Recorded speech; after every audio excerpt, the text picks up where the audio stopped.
Hello again. Welcome back to Random Gleanings. You know us by now. Chris, you've been saying something for quite a while that in bad markets, sometimes less bad starts to look good.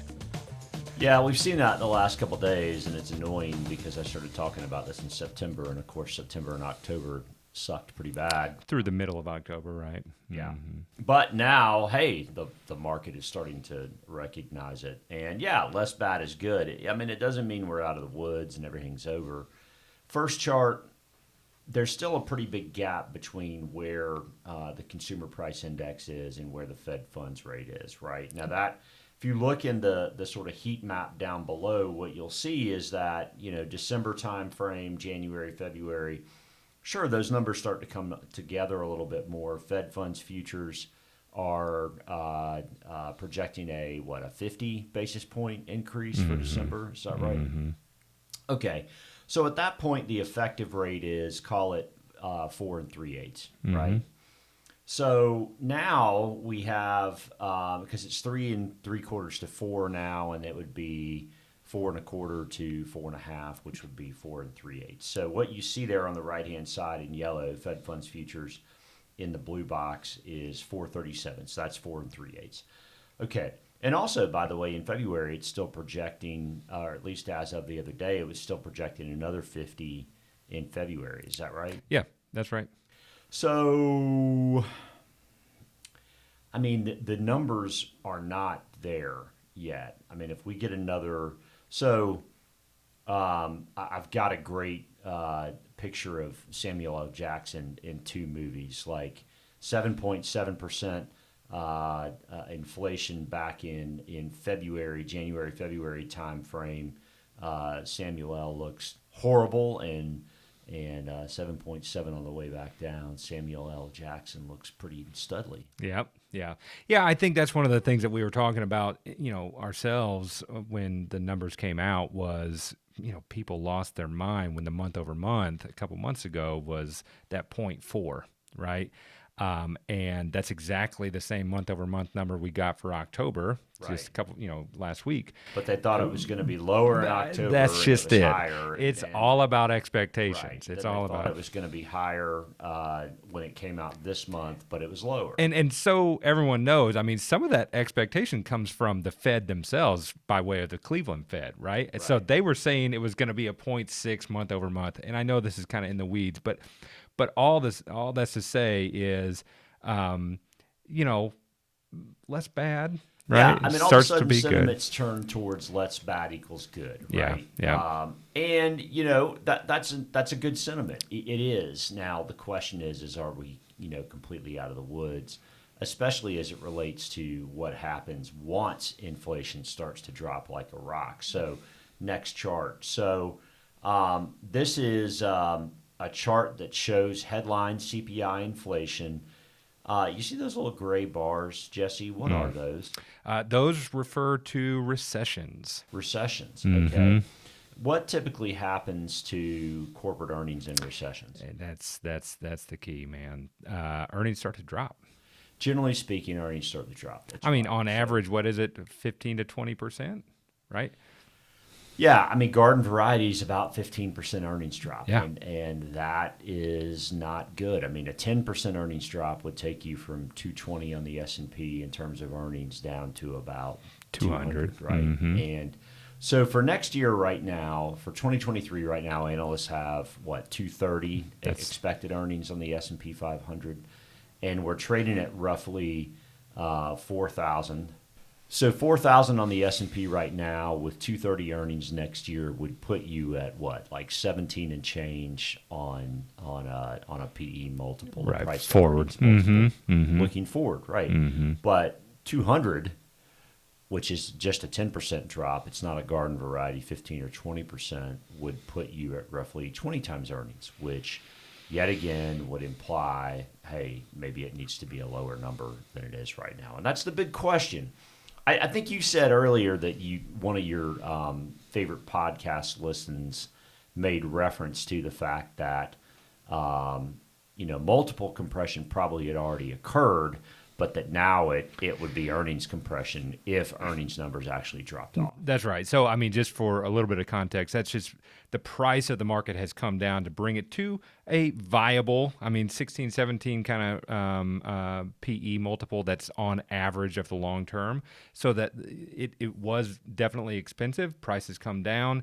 But if earnings are going to come down, there's more work to be done in regards to the price of that market. Yeah, so that's the big question. So next chart. So this is year to date on the S&P, and you can see that red line at the top is just the progression for the year of lower highs and lower lows that has occurred. And the question now is, are we going to get back up to that number again, which would be around 4,100, 41 and change on the S&P. That's the big question. Yeah, a 2.5% gain from where we're at is not certainly out of the question. We saw a 5% day, a week ago. But to your point, does the trend hold, or is there a breakout for the S&P when the concern, as we've just articulated, is earnings likely are going to struggle through next year? Maybe they struggle. I mean, right now the market seems to see this light at the end of the tunnel, or at least this, perhaps thread the needle where earnings don't drop because unemployment's still low. We've talked about that. Mm-hmm. I mean, hey, earnings ought to still be pretty decent because, unemployment's so low. Well, earnings from the third quarter have been kind of meh. I mean, okay, right, not great, not hitting it out of the park, right? Yeah, certainly not at the same path it has been in the past, 18 months. Yeah, right, mm-hmm. right. So next chart. There's always a question when markets rally, is this the start of a new bull market, or is this what's known as a bear market rally? And of course, we don't know, and I'm not trying to project which it is, but if you look at this chart from our friends at Bespoke, and this was from this morning, and today is November 15th, if this morning's gains hold for the NASDAQ, it'll be just the 16th time that the index rallied 10% in a 4-day span. Now, that's a big move. That's a move, right? And that might imply, hey, man, everything's getting better. Boy, I better jump on it, right? Look at the times it's happened. 1987, 1999, of course, 2000 was the top. Then it happened 3 times in 2000, and just for context, 2000, 01, and 02 were the first 3 negative back-to-back years in a row since 72, 73, and 74. Right. So that was brutal. But it happened 3 times in 2000, 3 times in 2001, and it happened once in 2002. And, of course, the bottom, I think, was April of 2003. Then it happened twice in 2008. 2008 wasn't exactly the best year. Happened once in 2009. And that was coming out of the bottom in March of 2009. But, of course, by that point, stocks were down, the S&P was down, I think, 40% by that point, mm-hmm. and the NASDAQ was down over 50%. Right. Yeah, I mean, look, even if you don't have a long memory, it happened in March. Right, of this year. Right. So that wasn't a signal definitively that, we're out of the woods here, right? And so because the second quarter was atrocious this year. It was atrocious after it looked like, after an early sell-off early in the year, it looked like, we're coming into the close of the first quarter and things are getting back to pretty close to all-time highs. And then the second quarter fell apart. Yeah. So I don't remember how much the NASDAQ was down in the second quarter, but the second quarter for the S&P was down 17%.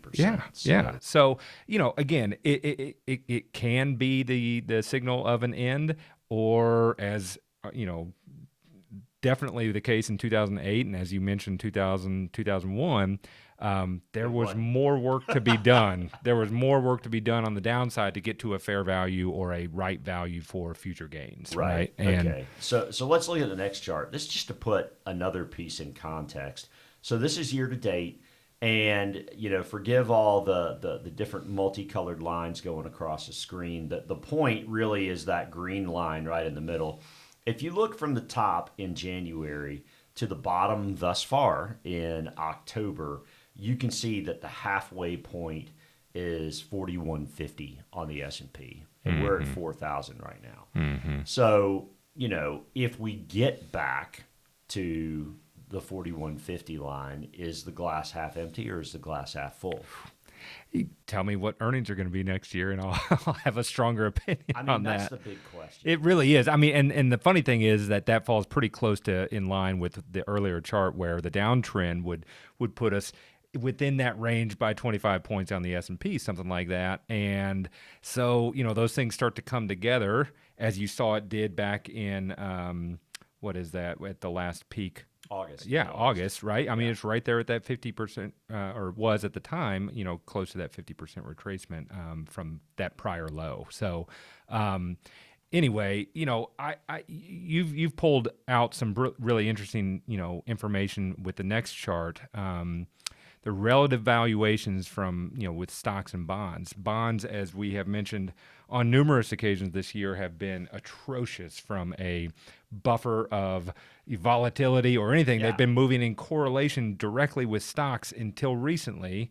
So help add some color to this chart. So if you look over on the bottom right-hand side of this chart, what you'll see is bonds relatively cheaper than stocks, right? So like you go from basically 2008 across that red line all the way to 2018, and what it says is, hey, listen, stocks are cheaper than bonds, right? Until they're not. And so now we're in this period where, man, interest rates have really, really gone up. And yes, the performance of bonds this year has not been good. But if you compare them to stocks, bonds are starting to look really attractive. By nature of them getting beat up so much, right? Yeah. And it's that inverse relationship between, rates and value, but they are coming into a much more attractive valuation.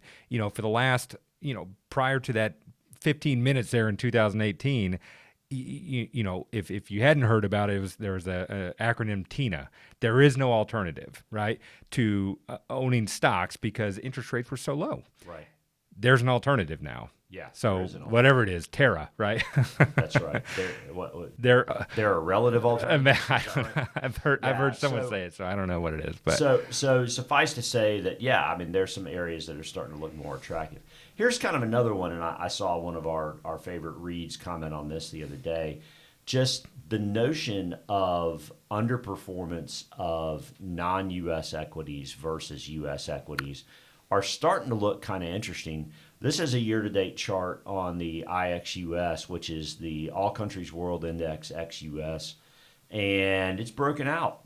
So, I mean, I know sometimes we throw charts up that are unfamiliar to others, but we've now looked at downtrends a couple times, right? And here's an example of where that downtrend has been violated. Doesn't mean it can't come back down and go below it, right? But at least here, in the last few days, there has been a pretty meaningful breakout from that downtrend, and I think it may be related to your favorite greenback.